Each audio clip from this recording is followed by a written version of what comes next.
All right, welcome back to another School Principal Reacts. This is Brandon coming to you on Friday, not with a SpongeBob episode per se, but my reaction to something you guys have asked about for quite a while. It is Alex Bale's Conspiracy number 2, the television theory. I remember quite a while ago watching a couple of the other Alex Bale conspiracy videos. It's really, really good. I'm going to put a link to the original video down in the description below, but I really enjoyed the other ones, and I'm really looking forward to this one as well. If you're not a subscriber to the channel, take a minute before we start and subscribe to the channel using the button below. I really appreciate it, but let's get into the video. The show SpongeBob SquarePants is not what you think it is. There is a secret group of puppet masters who are always watching the citizens of Bikini Bottom and pulling the strings. Hidden within Bikini Bottom are spies that keep an eye on the characters and make sure everything goes to plan. This is a conspiracy that will fundamentally change the way you look at the show SpongeBob SquarePants, and I believe it's all actually intended by the creators, and I'm gonna prove it. This is the television theory. Okay. So this is going to be really good, I can tell. And my first thoughts are like The Truman Show. If you've ever seen that movie, is it sort of like that, where he's going to theorize that like the different characters that come into play are all just kind of watching and monitoring? I'm not really sure here, but let's keep going.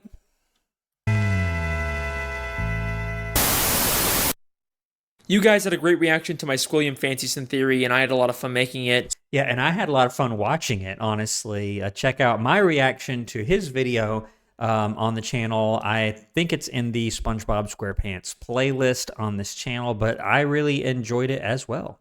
Trust me when I say that what I've discovered this time is much, much bigger. To start this theory, we have to go back to the very beginning of the very first episode of SpongeBob SquarePants. Help wanted?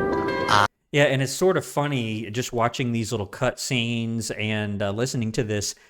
When I first saw the first Alex Bale video, I had not really watched that much SpongeBob. I'd seen maybe 30, 40 episodes, maybe. So there were a lot of different references that I didn't really understand yet. But thanks to you guys, I think I've seen over 120, 125 episodes, maybe 130. So I've seen quite a big chunk of the SpongeBob canon. And also I've seen most of the well-known episodes, because when I watch SpongeBob, I always watch the episodes that you guys recommend, and they tend to be the most beloved, popular episodes. So I'm really excited to know so much more of the references this time. The sea, so fascinating, so wonderful. Here we see Bikini Bottom, teeming with life, home of one of my favorite creatures, SpongeBob SquarePants. I do remember this. Yes, of course he lives in a pineapple, you silly. So let me ask you a question. Who's speaking in this clip? Well, obviously that's just the narrator. We hear his voice many times throughout the show. True. Goo Lagoon. Goo Lagoon makes me think of Queso's Goob Lagoon, if you're familiar with that. A stinky mud puddle to you and me. This is from Walking Small. I want to see like how many of these episodes I can pick out by name. This one's from Walking Small. The Krusty Krab. Through these doors pass all the many kinds of undersea life. Puff's boating school, where diligence... I haven't heard this in a while because, as you know, I started this series, or my reaction to SpongeBob, with all of the Mrs. Puff boating school episodes. Students learn the rules of the road. But who exactly is the narrator? Well, he's just the narrator, right? We're not supposed to think about who he is or why we're hearing him. Lots of shows have narrator framing devices we're not supposed to think about. Caillou was amazed that Mommy had made a rainbow, just like in the picture. But there's something different about this narrator. He sounds a lot like he's narrating a nature documentary. The ocean. From above, a simple blanket of water. But below, a complex world full of color, life, and wonder. Yeah, that's right. And I see they're going to play it here. He says it's teeming with life. That does have some similarities, doesn't it? The sea, so fascinating, so wonderful. Here we see Bikini Bottom, teeming with life. What if I told you that he's not just some random disembodied voice? He's an actual character in this universe. Here we are again at the Bikini Bottom boating school. Today is once again the day of SpongeBob's boating school exam. But more importantly, this is the last test for the year. And if SpongeBob does not pass this one, it means another whole year of boating school! SpongeBob literally crashes into the fourth wall, and we actually get to see the narrator and the camera he's been filming with. I forgot about that. I'm not sure. It seems like that's in one of the ones I've seen. If it's at Mrs. Puff's boating school, I guess I would have to have seen it, right? Because I believe I've seen all of the Mrs. Puff episodes, except, of course, for the newest one, which didn't exist when this video was made by Alex Bale anyway. But yeah, I mean, I do see that there with the camera. Show SpongeBob SquarePants is not just a cartoon. Everything we see is a part of a nature documentary television show being filmed by scuba divers. And if you're still not convinced, I searched really hard and found an old SpongeBob DVD bonus feature that basically confirms everything. Since before time even existed, land-loving scientists have tried to learn the secrets of intelligence. Their studies led them to the sea, where the citizens... I don't know how much intelligence there is in Bikini Bottom. I mean, between Patrick and Squidward and Mr. Krabs, I sort of question this, but let's keep going. Citizens of one undersea colony demonstrated a genius so enormous, the scientists felt compelled to record their actions for use in teaching mankind how to live better. Really? We're going to model ourselves after the character of SpongeBob. Well, I guess if you're talking about Sandy or maybe SpongeBob, just them, then it would be okay. But Mr. Krabs and Squidward and Patrick, they're not the best examples, are they? Name of this miraculous place? Bikini Bottom. Poring over the mass of brainy masterminds scattered about this strange land, the scientists chose 6 Bikini Bottom residents at random to study. As the scientists marveled at the advanced... So it's like a documentary, The Physics of Fun. That's pretty funny. A documentary to study them. Sort of reminds me of The Office. If you're an Office fan, that's sort of, you know, what that was about. But I don't know why they would have chosen the 6 that he mentions here, the main characters that we know of SpongeBob. Knowledge and superior intellect of these 6 creatures. Superior intellect. To college. They rolled their cameras and took notes. Now this takes me back. This is New Student Starfish. So New Student Starfish is at the very beginning of my playlist because it is the first episode of SpongeBob SquarePants that I ever looked at almost 2.5 years ago at this point. I've been watching SpongeBob SquarePants for a long time. I never thought I would do that every week. And now, finally, we can learn all of the things that these smarty pantsuses have to teach us.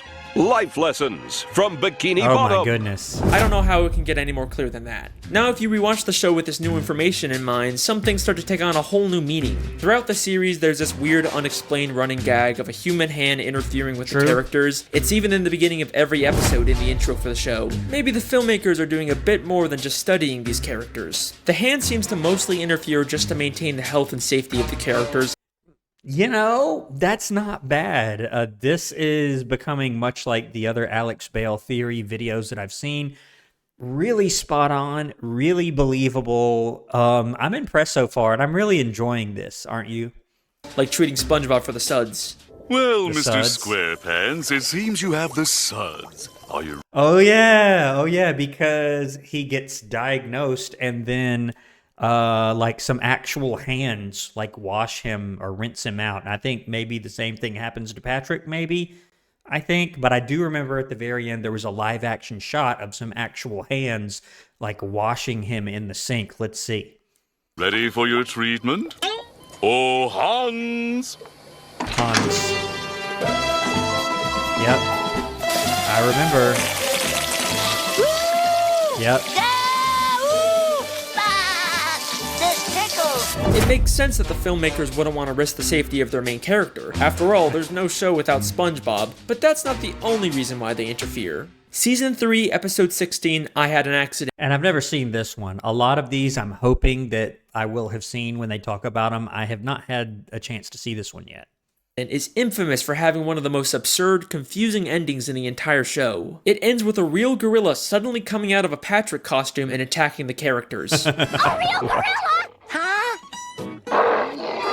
Oh, no, wait. I think I have seen this one. I take it back. You know, with over 125 episodes that I've seen, you know, I could lose track every now and again. This one wasn't as memorable for me, but I do remember this one. I definitely remember the gorilla at the end. So yes, I have seen this one before.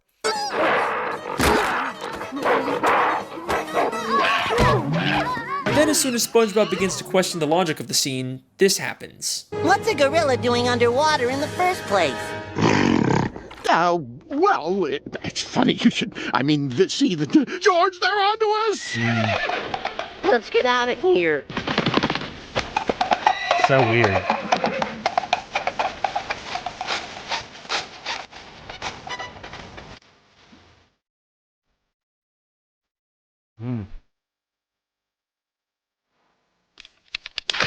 SpongeBob is a weird show, but this has always stuck out as being just a little too weird. Yeah. But knowing what we know now, I think I can explain what's going on here. This isn't a real gorilla. Every other land animal we've seen underwater wears a helmet and is drawn in a cartoony style. The gorilla is shown in a live-action style, and the only time we ever see live-action characters is when they're human. So I believe both the gorilla and the horse he rides away on are humans wearing... Yeah, I think we all kind of saw that. I don't know if he needed to explain that part of it, but yeah, I'm with him here. Costumes. The filmmakers set this whole thing up just to make the episode more entertaining. It's starting to seem... I actually didn't like that episode all that much. The end was just sort of like, what's going on here? But it was different, wasn't it? I don't know about entertaining, but it was very different here.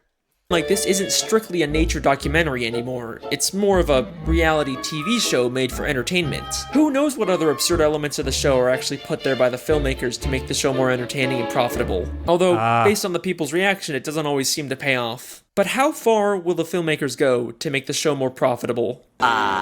Saturday morning in Bikini Bottom. SpongeBob is watching his favorite Saturday morning show, The Adventures of Mermaid Man and Barnacle Boy, enjoying a bowl of Mermaid Man and Barnacle Boy bland cereal, and wearing the official Mermaid Man and Barnacle Boy breakfast biters. If we think of this as a television show, this sounds an awful lot like a product placement. Yeah. And you guys have urged me to watch some of the other Mermaid Man and Barnacle Boy episodes, and maybe someday I will. The only one I've seen is Mermaid Man and Barnacle Boy 3, and I remember several other different allusions to Mermaid Man and Barnacle Boy, such as in the episode Ditchin', which is one of my favorites. He goes out and ditches the boating school in order to get autographs or something like that. But let's keep going.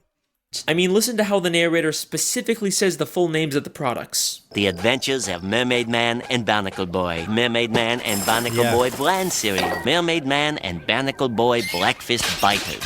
Why don't you let me fix you some of this new Mococo drink? All natural. Oh, yeah, I remember this. I don't remember what movie this was for, but... Oh, no, is this the Truman Show? Like I said earlier, where they're constantly doing these product placements where I remember this scene from that movie. It's been a long time since I've seen the Truman Show, but she holds it up and she like explains the whole thing like you would do in an ad. And look at her face and smile. It's so forced. It's a little cringy. Natural cocoa beans from the upper slopes of Mountain Nicaragua. No artificial sweeteners. Who are you talking to? Maybe the Mermaid Man and Barnacle Boy TV show is actually from the surface world. They are human after all. It makes sense that the filmmakers would choose to highlight these popular superhero characters. The more they show, the more they're gonna sell Mermaid Man and Barnacle Boy merchandise. True. Hang on a second, why are Mermaid Man and Barnacle Boy the same size as all the fish in Bikini Bottom, even though humans are always shown as massive compared to fish? Yeah? Yeah, that's a good question. I never really thought about that, even when I watched the Mermaid Man and Barnacle Boy episode that I watched, where they send the villain to nice school or whatever and tickle him. I do remember that quite vividly. But yeah, I never thought about that. Like, all the humans in other scenarios are massive, like he said, but they're the same size. That's a good question. Let's see what he says about it. Whatever, I'll come back to that one later. The show doesn't even just hide product placements. In the episode Model Sponge, they literally trick SpongeBob into making a commercial for a human product. I'm ready for my close-up, Mr. Director. Very well. Hans, there's my star! What's happening? What's happening? In this scene, you'll be cleaning bathroom fixtures. Okay. So where's my cleaning utensil? Yeah, that's sort of weird on its own, although I have seen him do that several times, and I usually comment on it where he'll, like, soak something up, whether it's soap or something else, and, like, use himself to clean. I've seen him do that a few times, but this is a little different. Don't you get it? You are the cleaning utensil. High speed! Oh no, your bathroom is a disaster. Get it cleaned up fast with the new sponge. Household chores are a snap with new sponge. It cleans sinks. I mean, yeah, this is basically an ad except with SpongeBob as opposed to a normal sponge here. Just look at that shine. This is just like in real life how SpongeBob is such a popular character that he's used to sell. He is. He's used to sell just about everything. I've seen just about every single type of product in retail stores with his face on it. I mean, that is true. Tons and tons of products. So far I've shown you that the show SpongeBob SquarePants is actually a documentary television show, but the creators continually interfere to push their own agendas and make more money. But that brings us to an important question. Do the characters know they're in a television show? Let's go back to that clip where SpongeBob hits the cameraman. It means another whole year of boarding school! Oh. What happened? Oh, nothing, SpongeBob. You just struck another pedestrian. Mrs. Puff calls him a pedestrian, which sounds more like she thinks he's just some random Bikini Bottom citizen. The different types of marine life in SpongeBob are so diverse and weird looking that it's not too hard to believe that the characters just think these filmmakers are another weird type of fish. Interesting. And looking at this shot, I love the, you can see in the left side, the crabs, all the different crabs from Cracked Crabs, which is one of my favorite all-time episodes now, that one and Krusty Towers. And I'm looking around and he's right. I mean, there are some pretty strange creatures in the universe of Bikini Bottom. And what he's saying is that if there are really cameramen here, that they're just going to assume there's some other weird creature that they've never seen before because Bikini Bottom is full of weird creatures that don't fit in. So, yeah, I mean, he's got a point here. And back to the gorilla episode, the gorilla and the horse immediately get nervous and run away when SpongeBob questions what's going on. True. Well, it's funny you should... I mean, see, George, they're onto us!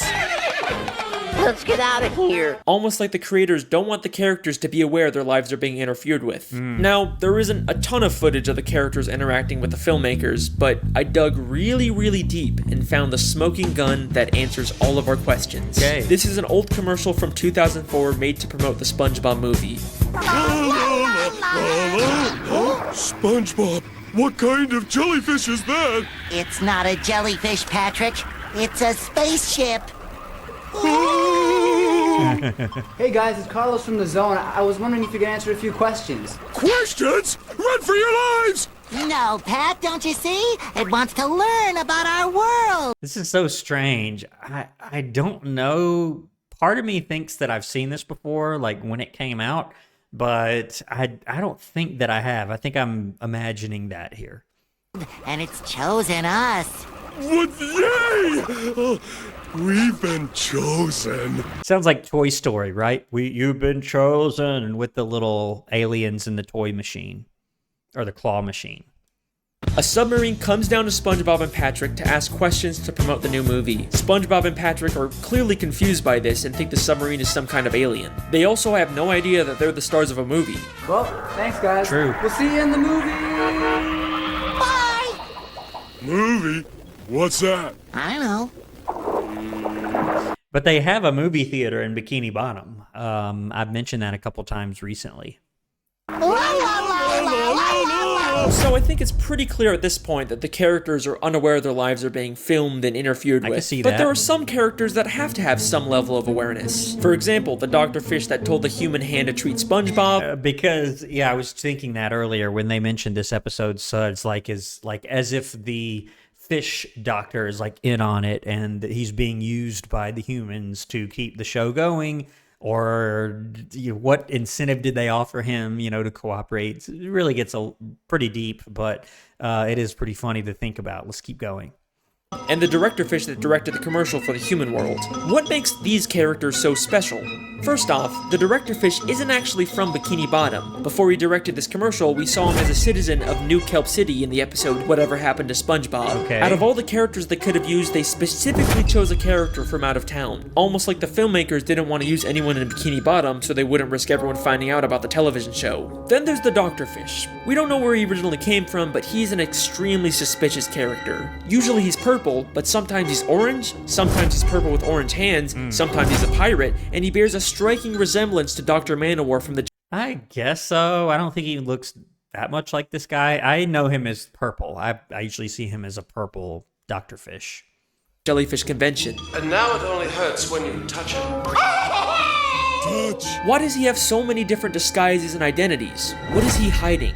I believe hidden throughout Bikini Bottom are spies like this who are aware they're in a television show and keep tabs on the main characters and make sure everything goes to plan. But why? Like, what incentive would these characters possibly have? I really don't know.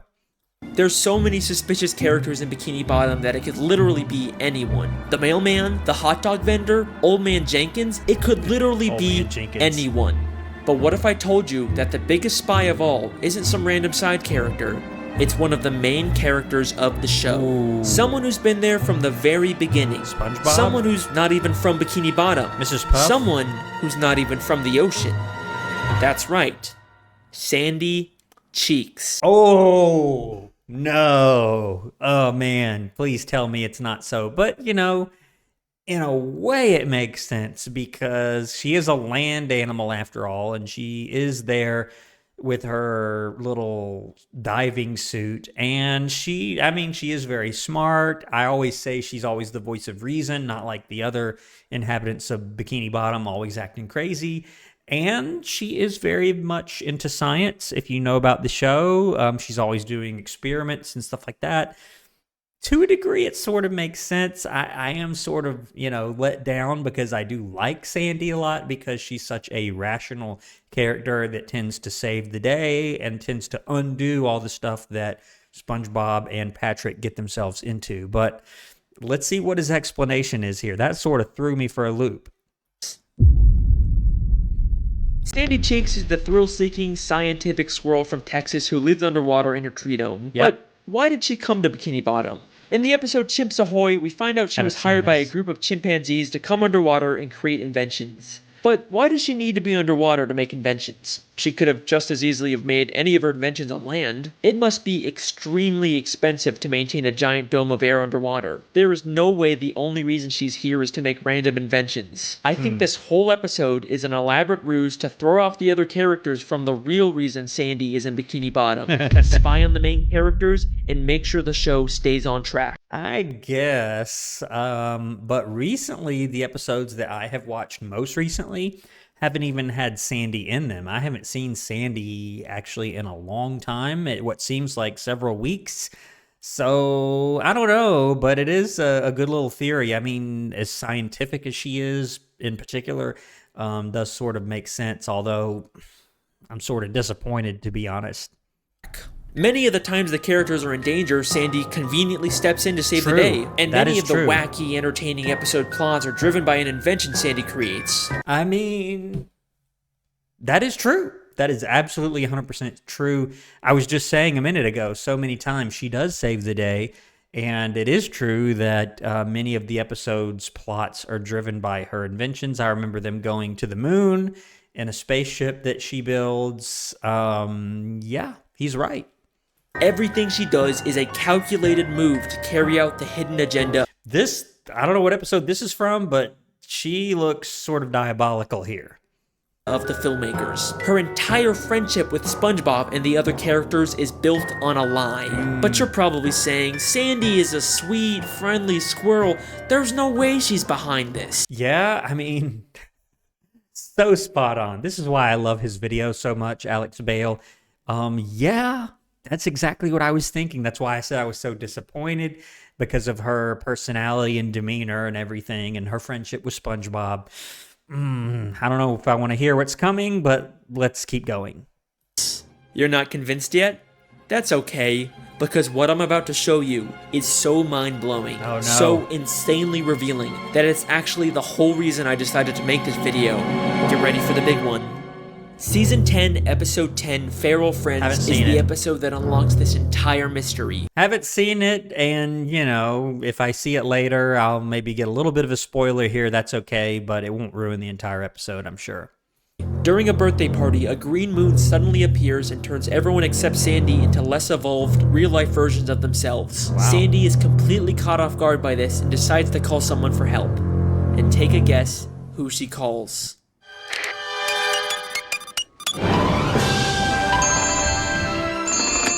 Hello, French narrator. Okay, well, I mean, this makes sense if this theory is correct and she's like working with the television producers or whatever. I mean, this does sort of confirm it here. So speaking. Hey, Frenchie! It's me, Sandy! Frenchie. Ah, Sandy Cheeks. How is it hanging? Oh, it's not hanging too good, Frenchie. You see, there's this... Don't say another word. I have been monitoring the behavior of the green moon all day. The green moon. Huh, yeah, I guess that's a pretty interesting clip, yeah. Sandy literally calls the narrator to let him know what's going on and asks for instructions on what to do next. He even has a picture of her on his desk. This is where I originally planned on ending the video, but there is still one small issue with the television theory. Just one nagging plot hole that contradicts everything. If this is all a television show filmed by scuba divers, then how are we seeing inside the buildings? It's not like any of the... You know, that's true. I didn't think about it that way, but yeah, that's certainly true. Let's see how he explains this one. Humans filming the show could fit inside them. It's the one annoying thing that keeps this theory from being complete. I mean, the most logical explanation is that they have hidden cameras inside of everyone's homes, but we never really see anything like that. Season 6, Episode 24, Truth or Square. The SpongeBob 10th Anniversary Special where they reveal lots of stuff about the characters. But the most damning piece of evidence comes from when the characters get lost in the Krusty Krab vents and end up in a room full of monitors showing live footage of all of their homes. And I haven't seen this episode. I've seen most of the other ones that he refers to in this video. I haven't seen this one. So they, I guess, wander into some sort of control center with all the cameras in there. Very interesting. Homes. Oh! My house is on TV! All of our houses are on TV. What? Gary the Snail, you get down from that bed this instant! Hey, there's my house! Oh. Look, it's Sandy! And who is the character responsible for all of these hidden cameras? Mr. Krabs, why do you have cameras watching us? Oh, Mr. Krabs. I just want to make sure you all floss after every meal. Thank you, Mr. Krabs. Dental hygiene is very, very important. Of course he would sell out his friends for a quick buck. Oh, man. I mean, that is spot on. If they did somehow recruit Mr. Krabs for this and they paid him, I mean, he does anything for money. Anything for money. So I could see this working. This is so good, isn't it? And if there's any part of you that thinks there's some chance Mr. Krabs has all these hidden cameras for some other reason, then take a look at what happens next. Hey, who are those guys? I think it's us, Patrick. But who are they? Alright, they're not even trying to hide it anymore. A cameraman and a boom operator have been following around the characters this entire time. And just like the gorilla, as soon as they get seen, they make a run for it. Yep. The case is closed. Oh, man. The television theory is something the show has consistently alluded to from the very first episode to the newest episodes. Maybe one day the show will actually directly address it and our characters will discover the real truth about their world. But regardless, that's my theory. I hope you guys enjoyed. Let me know what you think in the comments. Make sure to subscribe if you want to see more. See you next time. Oh, man. So good. So good. I'm speechless. So the reason I like these Alex Bale videos is because they're so spot on and so believable. I mean, he really put research into this and he kind of theorizes things that are very, very believable and make sense and could very well happen if you really think about it. Every point he made, I'm like, that is exactly how it would happen. From Sandy, which I was sort of disappointed, to the narrator and Mr. Krabs at the end, it just all sort of comes together. So I hope to watch a couple of more of Alex Bale's videos someday. I will put a link to the original content. I encourage you to go watch that if you haven't seen this. It is fantastic. Very well done. Alex, I'm sure you'll probably never see this, but very well done. I really enjoyed the video. But I'm going to leave this video here, my reaction to it. Hopefully you enjoyed it, but I'm going to leave it here. Don't forget to subscribe if you're not subscribed to the channel, and leave me a comment down below. I want to hear what you thought as well. But I'm going to end it here. I'll see you on my next video here on School Principal Reacts. Thanks for watching.